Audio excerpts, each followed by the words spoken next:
You're listening to the Masters of Change show, bringing you real entrepreneurs, real experiences, and real advice with big inspiration and a whole lot of soul. Whether you're looking to start or grow your business, hack life, or learn personal growth strategies, I'm confident you'll hear game-changing ideas and perspectives here with your host and a big smile, Bara Ali. Well, ladies and gentlemen, thank you so much. I have my good friend here, Roy Prevost. How are you doing, Roy?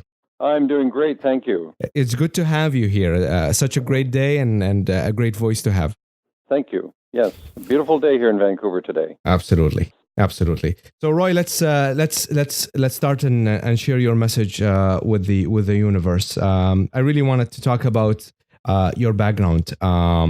So, tell me a little bit about your business background. Well, my business background is first is that I'm not 25 years old anymore. So I've had some as typical, I'm a serial entrepreneur. And I was born in Quebec and moved into, I had a few businesses there up until I moved out to Vancouver in 1984. Mm-hmm. And then I was here in 1984. I spent 12 years 12 years here, but 25 years in total in the gift industry. And so I had the agency for a company called Crabtree and Evelyn in British Columbia for 12 years. And then, it was just one of those things. I kind of got bored with it, mm-hmm. and I made a decision that I always wanted to be on stage, and I always wanted to be a speaker. And by sheer serendipitous situations, as I mapped this out of my mind and created a vision of kind of what I wanted to be, and I had a dream book where I put in all kinds of pictures and whatever. Mm-hmm. A couple of things popped into place, and I became a speaker. And in fact, I became a go-to person as a speaker of whenever there was a new Walmart coming into Canada. So just at that era when Walmart were coming to Canada. So I spoke in about, conservatively, probably 200 communities across Canada, if not more. Wow. On Walmart for about a 5 or 6 year period. Then I kind of segued from that into customer service, and that's where I am today. And I'm a business coach, and I've written a book and in business. So that's kind of my business side. Amazing. So that's kind of like my background in business. Okay, wonderful. I mean, you come with a huge amount of expertise with different industries. That's very interesting to hear that, coming from Walmart. This is intriguing. Well, it was. I should share a story. The very first gig I ever did was a small chamber of commerce, of all places, Fort St. John, British Columbia. Mm-hmm. And they wanted me to come up and share some information about Walmart. And part of my background is I'm a futurist, so I forecast trends around the future consumer. And at that time, I did a study. This is pre-internet, pre-Google, pre-Wikipedia, almost anything. So, there's some serious research to be done. And so I did some research on Walmart, and by sheer coincidence, they decided to come to Canada. So I go up to Fort St. John, who were getting a Walmart, and they were frantic. They were going crazy. And so the local merchants, so I said, sure, I'll go up and talk to them about Walmart. And I went up there and spent 3 hours sharing what kind of evil people Walmart were. Mm-hmm. And they came up to me after the event, and they said, look, we don't care about Walmart. I mean, they're around. What we care about is how we're going to survive and thrive in that world. Mm. So I went back home and spent a week or 10 days just reconfiguring my presentations. So, in our industry, and you're part of this, is that, you have to change on a dime. That's right. To kind of be cognizant of your market, and when things just don't go the right way they should, you make a 180-degree turn and you move into a different direction, which is what I did. Absolutely. And that's the essence of entrepreneurship, being able to understand the need in the market. And when the need does not exist, you do not continue to run after and say, I'm going to create the need. Well, some people will say, I'm going to create the need, but you got to sometimes pack up and move to the next. Yeah. Creating the need, my friend, is like... rarely can you do that. What you do is you find the need, and then you create the product for the need that's already there. Mm-hmm. Wow. So, Roy, I mean, that's in terms of speaking, and you said about motivation and what moved you at the beginning. Yeah. What are some of the early books that that really inspired you? I mean, there was Think and Grow Rich, which is a classic. I love that book. Yeah, I mean, it was kind of the very first one.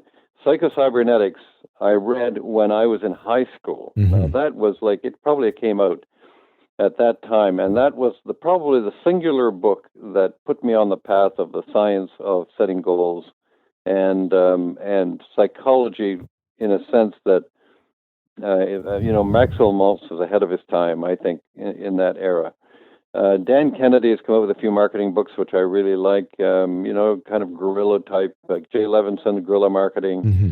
I've read, mega books on all, but on all types of marketing books, particularly. But I would say that Think and Grow Rich was probably one of the most significant for me. Absolutely, and I still thank the guy who first mentioned that name of the book in front of me, because it really changed my outlook to life and I mean, not business, but because it offers real suggestions about how you do things.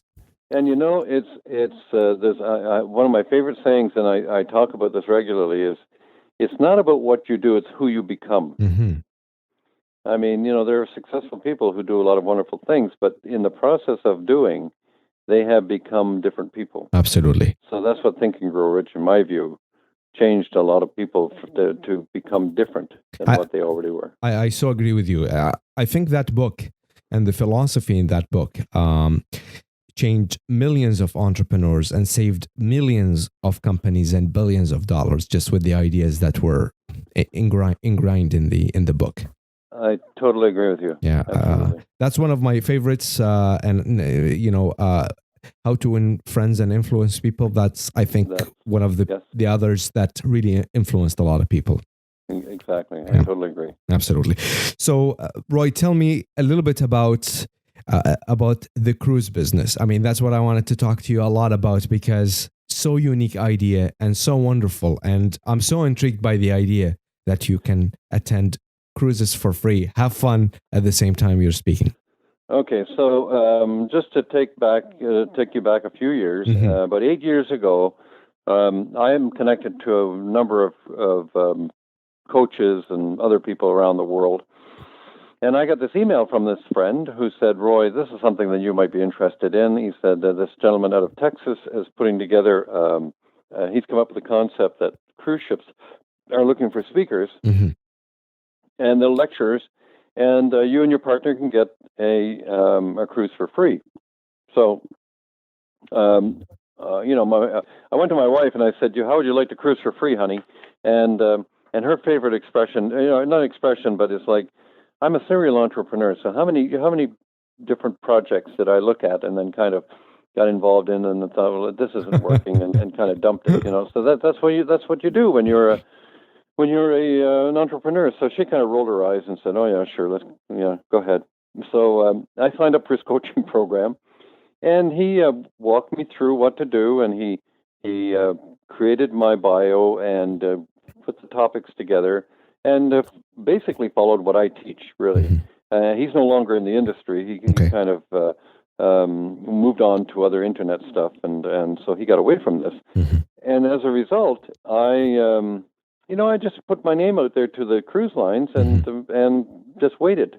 And then bingo, one day it was a Wednesday in October of 2008, I believe it was.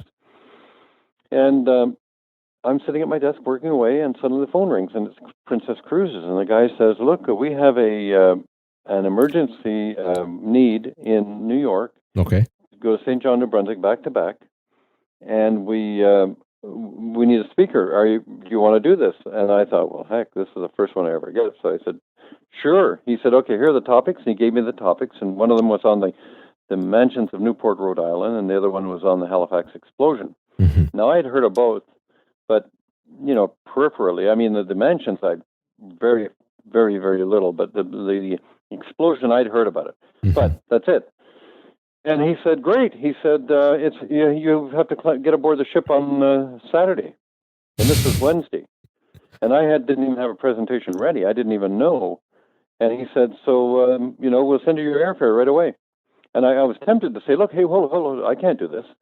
But, being the one who always jumped in the deep end of the pool. Being the entrepreneur. I said, sure, why not? So I hung up the phone and I just panicked. I phoned my wife and I said, man, am I in trouble? I've agreed to do this. And anyhow, as it turned out, she said, no, she said, we have a coffee table book here in the office because she worked for an architectural firm that is from the mansions. It's all about the mansions in Newport, Rhode Island. I said, well, bring it home.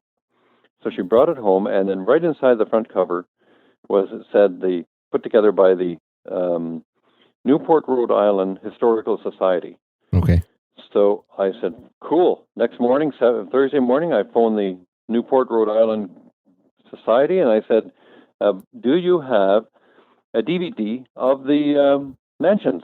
She said, absolutely. I said, well, I'll call you right back. So I phoned my coach and said, why don't I just play the DVD and do some narration behind it, and that'll be my presentation. And he said, no.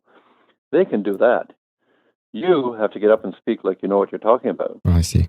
So that's fine. Hung up the phone and phoned my webmaster, who happened to be in Courtney, BC, and said, Marjorie, there's a DVD coming by FedEx from Newport, Rhode Island. I would like you to pull all the mansions off the DVD and put it in a PowerPoint and send it to me on the flight, or at least when I get to the ship. So I'll have it when I get there. Right.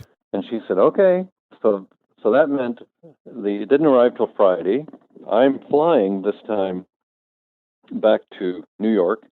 From Vancouver, New York, and also just for your interest's sake, the Halifax explosion. I just Googled Halifax explosion PowerPoint free, and up popped this PowerPoint put together by a teacher in Halifax with all the documents and all the narration behind it, and the references as well. And it was just there. So all I had to do was make it mine, right? Right. So anyhow, I get on the cruise. And the first presentation, fabulous. Everybody thought it was great. You're a speaker, so absolutely. You know how to do this. Yeah. Second one, I get up, I do the presentation on the Halifax explosion. I put up a PowerPoint. Everything's cool. Everything's working. At the end of the presentation, I say, are there any questions or any comments? In the meantime, two ladies walked in, sat in the very front row. One of them raised her hand and said, well, I have a couple of comments I'd like to make, if you don't mind. And I thought, oh my gosh, I've done something wrong here. Anyway, the panic moment starts. She stands up and she says, my grandmother was in the house on the shores of Halifax, looking at the ships burning in the harbor when the explosion happened, and she was blown out into the street. My grandfather was working probably a mile away in a foundry. And so that didn't get touched in the explosion, but in the chaos of it all, he tried to come home, and when he got to his house, the house is no longer there; it was gone. So someone said to him, "You have to go to the school because they have a morgue there for all the people who were passed away in the disaster, and you might find your wife's body." So he goes to the school, goes down in the basement. He's walking along these sheet-covered people who were the people who passed away, and sees his wife's shoes, and one of her feet are shaking. So he calls out to a medic. He says, medic, my wife's alive here, come and revive her. Medic came over, and the woman said, I would not be here if that miracle hadn't happened. Wow. That's what happened to me on my very first cruise. It was the most unbelievable scenario I had ever encountered in my life. I've been speaking now for a good 15, 16 years professionally. I've never had something like that happen to me. So it's just one of those serendipitous moments that happens. So I don't recommend doing this. I don't recommend doing something on 3 days' notice, even with Google, because you only have one chance at the cruise lines, and if you don't make a good impression, they never invite you back. Absolutely. So anyway, that's without rambling on too much. There we are. It's very hard. I mean, sometimes you lose it on the stage when somebody comes in and you're not 100% prepared. I mean, I guess you were informative, but it's not your expertise. It's not your area of expertise. Here's the thing. Yeah. You don't have to be an expert. You I just see. have to be a good lecturer. I see. I mean, literally, I stand a lot of my lectures. I stand there with my laptop open, and I see the notes on one side and the actual picture that I'm talking to on the other side, and I can look at the notes and talk to people. So you develop an expertise around that. That's right. But you don't have to be an expert on every subject. I see. I see. You just have to be a good speaker in sense of being able to deliver a lecture without being boring. I see. So from what you're saying, Roy, it's not really about your area of expertise. When you do this, you are choosing or not. I'm not sure. I'm making. Absolutely. You're absolutely right on. For instance, I've written a book and I speak to small business. Okay. Nobody aboard a cruise ship wants to hear what I do. I see. They want topics that are relevant to them on a cruise, which means fun stuff, good information without being boring, just entertainment. So you're now in the edutainment business. I see. Yeah. So here's what happens. Okay. If someone comes to my workshop, the first question I ask when they walk in is, "Why are you here?" And they say, "Well, I want to speak on a cruise ship." No, you want a free cruise. I see. For you and your partner. That's your first wish is to be a free. Now, in the meantime, you get a free cruise by delivering 35-minute talks at sea on sea days. So when you're in port, you don't talk, and if there's a couple of days at port, that's it. You don't talk. So your goal is to come to my workshop, find out the topics, learn how to put them together, learn how to put the titles together, learn how to connect to the coordinator, the speaker coordinator, and that's it. I mean, and then once you are a cruise speaker for a cruise line, you're there for life. Absolutely. So it's not complicated. Thank you for clarifying. I mean, that makes a lot of sense. You walk into the place, you are not to share your expertise, but yet to become part of the entertainment. It's not there meant to be as an education and take action or something. You're just part of the entertainment of the offering. So rather than going to a concert or to a restaurant and listening to music, you have something else, another piece of interest that... Well, actually, just to kind of clarify that, you are essentially during the day. All the entertainment's done in the evening. Okay. So you're keeping people busy during the afternoon or the morning. Like typically, you would speak at about 11 o'clock or at 2 p.m. I see. And so you're part of the entertainment to keep them busy during the day, because in the evening they don't need entertainment. They've got they've got shows going on. They've got gambling. They've got casinos happening. They've got dancing. So they're always concerned about what's happening midday, so people are not wandering around getting bored. And you happen to be one of those lecturers that people go and see. I see. So Roy, do you let's say you're in Vancouver and you get offered by a company that goes to Alaska from the port of Vancouver. Well, that's easy to transport to. Now the question is, if you're away from Vancouver, like in San Francisco or in Miami, do they pay for the airfare? Okay, so this is interesting. Okay. Princess and Royal Caribbean do not pay airfare, but they will book your flight for you. So they book your flight. Now, Holland America will pay airfare for the speaker, but not the partner. But not the partner. Okay. Yes. I see. So a couple of things. We've done Princess, we've done Royal Caribbean, we've done Holland America. And we paid our airfares, and we don't get concerned about it. We got really good deals because the cruise lines are connected to the airlines. Correct. So they get good deals for you. So Absolutely. you just say to them, while you're booking my husband's flight, can you book mine at the same time? Of course. And they use a credit card. That's right. So or if you want to leave out of Vancouver, then there's no airfare. So it depends on what you're looking for. It depends on where you want to go. But Holland America are the only ones that pay airfare for the speaker. Absolutely. Now, how do you Right. Like, I mean, you mentioned your story about preparing. How do you make a good impression? Now, you are a speaker, you are a charismatic speaker. I've seen you speak, but how other people would do it? How would they make a first impression? Because you cannot make a second first impression. Yes. Okay. So first is that they shouldn't be intimidated by the process. I've seen some terrible speakers on board cruise ships. I mean, every time there's another speaker, I'm always there to check them out. Okay. So that's the first thing. Second thing is I teach people how to deliver in the workshop, because I take an actual 40-minute lecture, typical lecture that I do, and I deliver it in the workshop, and I point out to people some of the triggers in the workshop to endear you to the audience. A classic example is I always start my workshops out, or my lectures out, and my workshops, anything I do as a speaking gig, even in my keynotes, I start out by saying, we have won the lottery. The lottery is, we live in a country like Canada, 37 million people or so, in a sea of 7.2 billion people. And I say, if you're on this cruise ship, since you're on this cruise ship today, you are in the 0.5% who live in the lap of luxury, period. So every single day, get up in the morning and thank God you were either born in the country you live in, or that you had the great opportunity to have immigrated to this country, and that you have the luxury that 99% of the people, or maybe I'm exaggerating a bit there, but it's astounding. And you have no idea how that affects people on a cruise ship. Because I've had people come up and thanking me, saying, "Oh, thank you so much for reminding me how I have to be grateful."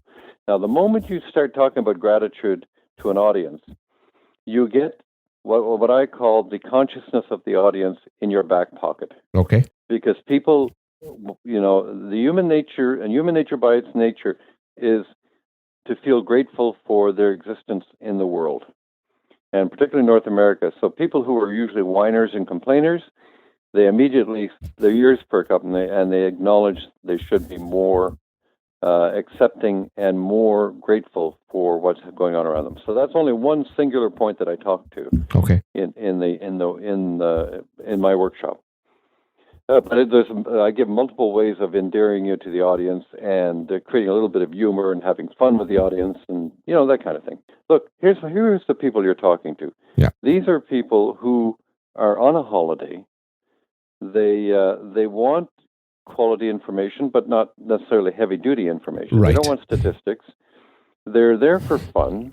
They are, and so they drop into your lecture and they have a look and see what you're talking about. And so the key to it is the catchy titles of your topic, because that's what they see in the program, and that's what will get them to show up at your event. And I teach all kinds of ways to put your topics together and the catchy titles that you need. Brilliant. Now, beside really the speaking for you, and you're taking your wife for advantage of having fun, what are the other advantages really of speaking on a cruise? Well, I mean, there's huge advantages. I mean, you get, well, for one thing, the people that you meet. We've met lawyers and doctors and a judge from Calgary at one point. So my wife and I, our goal is to meet new people on the cruise ship. So one was a football receiver from the New York Giants who's been retired for a long time. He and his wife were there. So on one cruise, we spent like 10 days with them. They live in Oregon. They become close friends of ours. Another judge and his wife from Calgary, and very interesting background.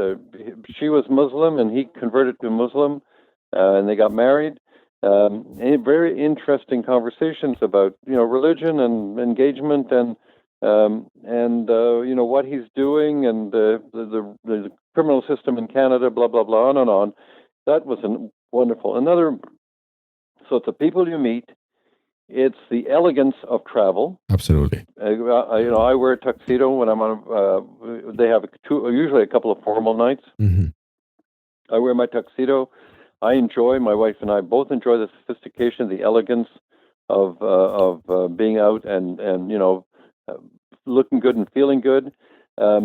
First class meals, first class entertainment, and a myriad of activities going on during the day. I've taken drumming.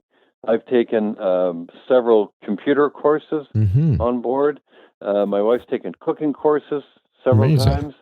So it's there's just so much, and then you only speak for 35 minutes. So right. You get up in the morning at 11 o'clock. You go and you speak, and then you're done for the day, and then you go look for something, sit by the pool, do whatever you want to do. So now, out of these, how many cruises have you really been on? We have, I think the last count was about 13 cruises. 13 cruises. And so, just to I'll give you a rough count. Yeah. We've been to Mexico, I think 3 times, Hawaii 5 times, Panama Canal 3 times, Caribbean 3 or 4 times, Mediterranean once.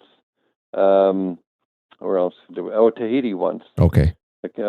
Cruise from Tahiti back to Vancouver. Okay. So so we've cruised a lot, and we're going to go do it again. And we try and do 1 or 2 a year. Okay. We've done one so far this year. We're going to do one in the fall. My wife wants to go to the Caribbean over New Year's. Okay. Nothing like being on a cruise ship over New Year's. So it's a great way to go. As my wife says, her favorite expression is, "It's a great gig if you can get it."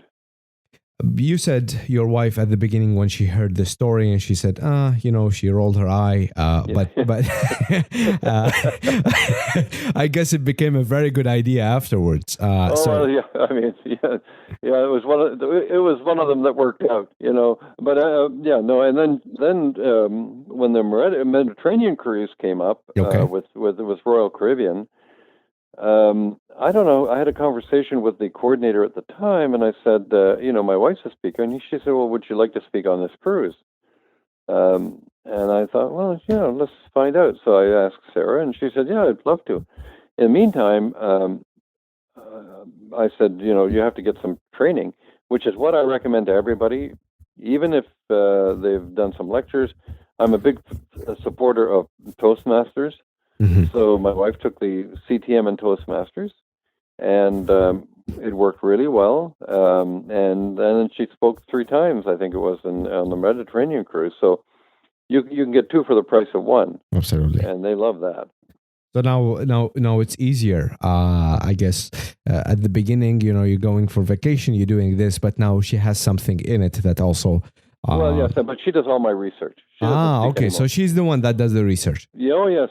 Okay. Yes. Oh my God! Listen, I probably wouldn't even be doing it if it was up to me, because she loves the research and she does it. And so we've got about 12 different lectures in the can at any given time. So we can easily, call any cruise line and say, "Look, I'm going to send you the 12 lectures we have. Choose 6 or 7 depending on sea days." Okay. And so it's easily done. So it's a process, It doesn't, you're not going to get it overnight. But I mean, I say to people, the process is very simple. When people come to the workshop, I say, find a cruise 6 months out, get some cruise in a minimum 5 sea days, because they don't hire speakers for less than 5 sea days. Okay. And you shouldn't do more than 5 for your first one. Okay. Let's put the titles together. Let's get your bio together. Let's get a video of you speaking, and then I'll introduce you to the cruise line, and there you're on your way. Wow, that's simple. But you don't do the research on the titles until they say yes. Go ahead. These are the titles we want you to work with, and then once you get them, then you have 6 months to put your titles together. Okay. Put your PowerPoints together. Now, Roy, what has been the hardest topic you had to be creative with? Very good question. I did one on the guest at Hotel Alcatraz, and it's a very dark and negative subject because it's all criminals. Right. But Americans love criminals. Okay. And so I had difficulty doing that one because it's not a fun topic. You can't. There's not much you can say about a criminal. I mean, these were fairly despicable people. Mm-hmm. So that was probably the most difficult one I've ever done. Okay. Were you dictated? Like, were you asked to do this, or that was one of the choices you give them? No, it was the one that we chose to put together. I don't do it very often. I always keep it in my back pocket. Okay. Because if someone says, when this happens, like usually, And then that's part of what I teach in the workshop, is that you always make yourself available to the cruise director, and you always say, look, if you need another presentation, I can pull one out of the hat in a hurry. And so you always have one in the background, and they've asked for one occasionally, where the cruise director will say, look, we have a mix-up of some sort, and, can you do another one tomorrow afternoon at 2? And you're there to serve them. So, right. Yeah, so it works. Amazing.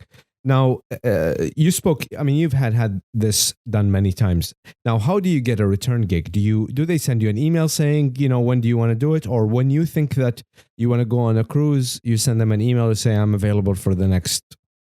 Well, first is you go online and you find a cruise, let's say 2016. You find a cruise you want to go on. Okay. So you go to Holland America and you choose a cruise.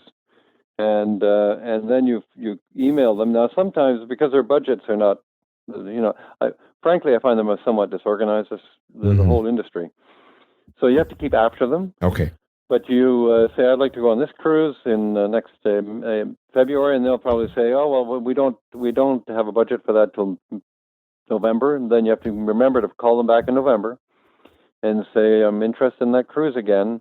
Let me know. Now, once you've done a cruise, then you really get a feel for how it works. Mm-hmm. But your first cruise, you have to be a lot more, proactive around it. Okay. You identify a cruise, you set the titles together, and you keep after them. Okay. And so you've got 3 or 4 months to pull your topics together. And then one of the requests that I've had from all the attendees is that, how do we put our presentations together? So I'm contemplating putting together another coaching package to help people along on their presentations. But I haven't done it yet. Okay. Now, what advice do you give these people who wants to start or are interested in the idea of speaking on a cruise? What advice do I give them? Yeah.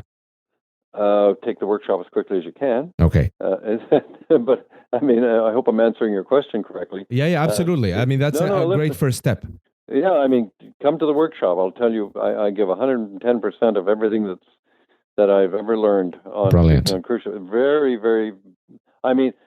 If you go to my website, speakerscruiseforfree.com, mm-hmm. and watch the videos, you have every bit of information you'd ever need there. I see.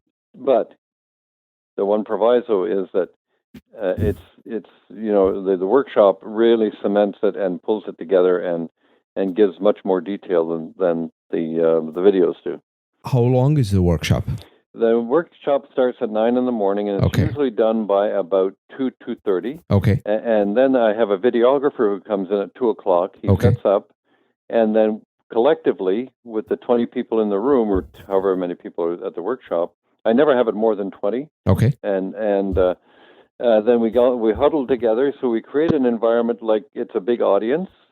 And so every person delivers a 3 to 5 minute video of themselves speaking on whatever subject matter they want. They can talk about growing roses in Hawaii. It doesn't matter what it is. I don't care. Just all I want, and what the cruise lines are looking for, is the presence of the person on stage talking. And so when you send your bio to the cruise line, that 3 to 5 minute or 3 to 4 minute clip is part of your bio. Okay. And so that's already, so if the actual workshop, the video itself is priceless, because most people can take the workshop, but they would never probably ever get the video done. That's right. Because it's just, it's not in their thought process, and you have to have a friendly audience. And you've already got the friendly audience because these are the people you've been sitting with all day. Correct. So it's a great fun, and every one of the people that I've worked with, that's what they count on. So these workshops are in person. Do you do them so you have to be? Do you do them all over the place, or they have to be here down in Vancouver? I'm doing the last one in Vancouver on June 27th. Okay. And then I'm moving to Seattle and San Diego. Well, I'm sure that a lot of people are interested in the idea. I was just talking to a few people on Facebook and Twitter, and they were really happy with the idea and excited, because it's an incredible idea to go on vacation, but have a free vacation while you give a 35 to 45 minute presentation. Hey, you are having fun, and everybody else is having fun. Yeah. Yeah. I mean, it's fabulous. It's like I mean, it's just I don't know why more people don't take advantage of it. If you're a speaker, a lecturer, or somebody who has a wish or willingness to do, and they're desperately looking for speakers. So, to give you an example, we went on the cruise in April. Now, watch what happened. Okay. On a Thursday, they called me, it was earlier than that. It was probably on a Monday. They called, Princess called and said, "Would you be interested in being a speaker from Vancouver to 5 of the Hawaiian Islands back to Vancouver, 16 days?" Okay. And I was in the middle of a couple of projects, and I had some momentum happening, and it was all in play. So I said, I'm not terribly keen because I'm busy. So I hung up the phone, and it was my wife's birthday, and she said, "Look, this would be wonderful. It'd be a great birthday gift for me," and so I said, "Fine." I didn't even phone them back. I intended to phone them back, and they called me 2 days later, which was fabulous. And they said, "Look, we really need a speaker. Would you consider it?" And I said, "Fine, I'll do it." Okay. They said, "Great, we'll send you your itinerary, and we'll get you going right away." Wonderful. And there we go. And where we live in Burnaby, we would just we're 5 minutes from the SkyTrain. We take our bags, we cross the street, we get on the SkyTrain, and we get off at Waterfront, and we walk aboard the cruise ship. Wow. And when we get off, we do the same thing. So for us, that works really neat. I love the lifestyle. No kidding. I love the lifestyle. I can imagine you with shorts and Hawaiian, shirt and. And you know what? It's our 5th time to Hawaii, and I'll go another 5 times and still love it. And so yeah, that's what I hear. It's such a gorgeous place to be in. Well, it's amazing. It's a very spiritual, lovely part of the world. Yeah. What are your advice for people who never spoke, or what they should be doing? Well, first, don't come to my workshop unless you've taken a cruise. Okay, that's the first right off the bat. And I say that to people. And I say, in all fairness, I don't want to take your money if you don't, you and your partner don't like cruising. Right. Then why would you? Second thing is, if you have some lack of confidence around speaking, because it's a big audience, you can get up to 150 to 200 people in the room. Okay. So I say, go and take your CTM and Toastmasters, and then come back and talk to me. Go to Toastmasters, get the training. They're fabulous. That's how I began speaking. Yeah. I took Toastmasters training right off the bat.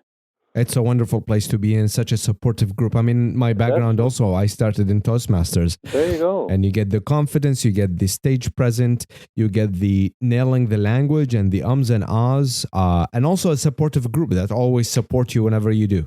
That's right. So I am just, I can't say enough about it. Mm-hmm. So I say to people, if you can take my course if you want, and then you go to Toastmasters, get yourself, in a confident position where you can create some charisma on stage, and you're off and running. Right. Never have to worry about it again.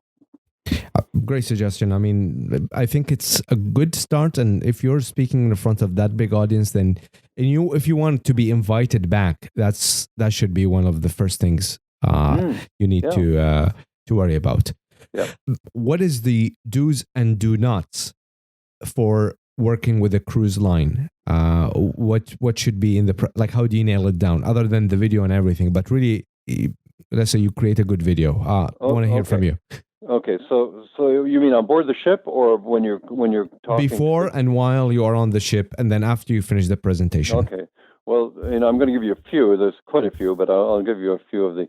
When you are connecting with the cruise coordinator. Okay.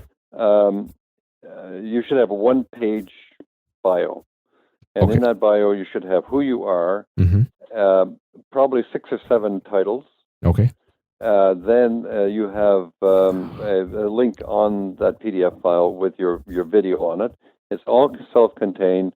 It's right there. So that's the first thing. Second thing is you have to keep in touch with the cruise line, because with the cruise coordinators, because they're really busy and you can fall off the radar really in a hurry. Beyond that, speaking of cruise coordinator, it's not an issue. You just have to, you don't want to be a pest with them. But, every 3 weeks or so you get back to them and say, just following up and want to know, blah, blah, blah. And usually they'll get back to you right away. Sometimes they don't. I mean, here's the next thing. The bigger the ship or the bigger the organization, the more chances that Murphy's Law is going to kick in. I see. So we've had incidents where, I got to the cruise line and we weren't booked on that cruise. They forgot to do it from head office. Okay. And so that causes a little bit of frantic activity. That would be, typically be flexible. On board the cruise ship, let's talk about that for a moment. Okay. You never talk about politics or religion. Okay. To anybody. You never tell anyone what your deal is. Because, people will say, oh, you're the speaker, so do they pay you to speak here? And so how do you get that gig? And what's the deal? Do you get a free cruise? And you say unequivocally, I am not allowed to talk about my arrangement. Mm-hmm. So I say that every time. You never gossip about other people, ever.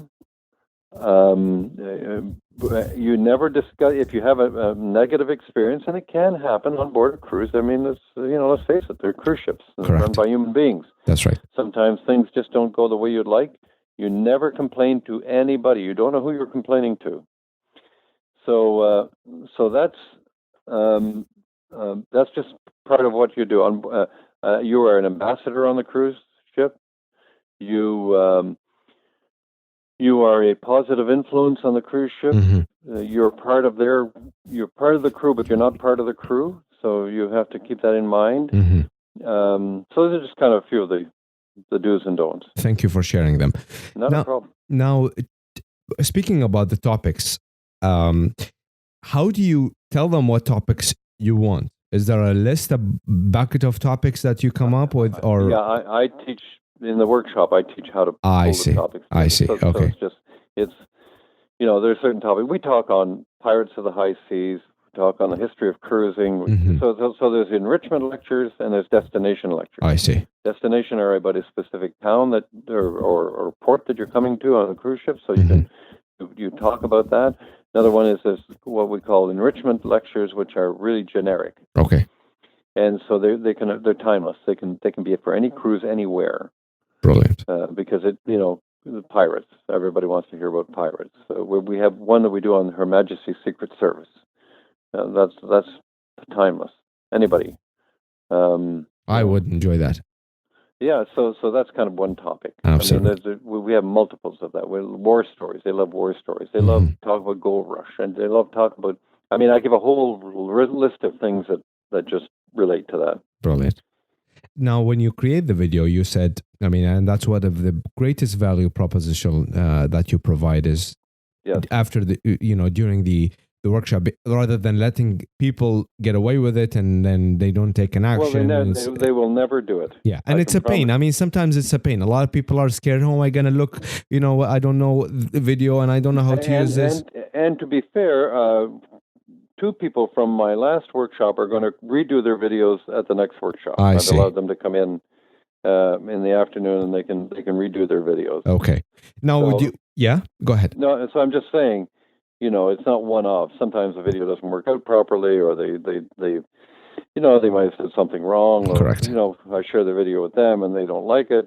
So I'll say, great, come by and we'll have the videographer do it. I think is if there is one reason to attend the workshop, it should be. One of the best things to do and highlight is really taking the pain away from you of recording a video and hassle of doing all of this. That is worth the fee all by itself. Exactly. What I am doing with that videography, a videographer is worth $1,000. Absolutely. I'm not kidding you. Absolutely. I know, and I work with people, and I know when you get them to do something, when they go home, they never do it because it's not like they don't want to do it, but they are scared. There are so many factors that come in, and if you are able to take these factors away and reduce the chances of them saying, no, I don't think it's for me, and the wow factor, you're doing the right thing. Exactly. Yeah. Exactly. Now, Roy, are the videos, when you record them, are they about the topics or they're just generally speaking? Generally speaking, because remember, the people there do not have their topics. They haven't even defined what cruise are going on. Mm-hmm. So it's about any topic you want. So, if you in your world, you could speak about, the need for technology, okay, upgrades, whatever. And so as long as it's something they're passionate about or that they've spoken on before or anything of that nature. So the crew is really the person who is evaluating these applications, look at the confidence, the presentation skills of the speaker, what they're coming in, not necessarily the content. Okay. Yeah. Okay, brilliant. After the workshop, what are the feedback you're getting? Oh, no, really great. I mean, by that time, the audience, they become friends with their friends in the audience. So that's right. It's not an uncomfortable situation for them. Absolutely. So, it's a great process. So it's the ideal process, really. Roy, I don't know how much to thank you about sharing such information. We're coming here to the end of the show, and you shared such an incredible amount of information. It's my pleasure. Oh, it's my pleasure to have you. Thank you so much. And if you wouldn't mind sharing this on Facebook, on your Facebook, absolutely, you have a whole bunch of likes, and now are you going to share the URL from the podcast on yes. there? Yes. So once it's published, I will send you the URL, and you can share it with whoever you want if you choose to do that. Yes, absolutely. Yeah. I wanted to ask you a couple of last questions. Sure. First one, where people can find more information about you, about the book, about the workshop. If they go to www.speakerscruiseforfree.com and you just put your name and email in there, you'll get the instructional videos. If you want the ebook, I think the ebook, I no longer have it there. It is an enticement for people to come to my webinar. Mm-hmm. I'm doing a webinar on the 15th of June. Okay. A free webinar, and I'll send you the details about that. Brilliant. So they can get all the information they need on the website. Excellent. And I will have all this information in the show notes. Wonderful. Roy, before we close, is there anything that you want to share I haven't asked you? A couple of things. Well, one is that one of the questions that I get asked quite regularly is, if I'm putting so many speakers into the marketplace, will it flood the market? Mm-hmm. I can promise you, between Princess, Royal Caribbean, Holland America, they do more than 350 itineraries a year. Wow. I would be hard pressed to put that many speakers into the marketplace and flood that market. Never. It will never happen. Brilliant. So that's never to be a concern. Okay. And finally, I just want to say this: if you're on a somewhat of a fixed budget, where you don't have oodles of cash and whatever, and you have a speaking ability, then you should seriously look at this, because you can. I'll just give you one example. We cruised back from Tahiti back to Vancouver 16 days. I don't drink alcohol. My wife drinks wine, and she gambles, and she does a spa day, I think, at one point. But the entire cost to us was something like $375. Amazing. 16 days. Wow. At sea. And I did 7, 8 lectures. I forget how many now, but it's worth its weight in gold. And this is only one cruise. Once you're on a cruise line, you're there for life. Absolutely. Well, Roy, thank you so much again for accepting to be on the show. And I look forward to having more conversation. I will be probably attending one of your workshops. I would love to learn this. I'm sure a lot of the audience will be inspired and will try this idea and move forward and, taking a vacation for free. What a great way of doing it. So ladies and gentlemen, thank you so much for joining in on one of these new episodes with Roy Prevost. I hope you enjoyed it and you learned a lot about the opportunity. And until we meet next time and listen to the new episode, have a lovely day. Bye-bye.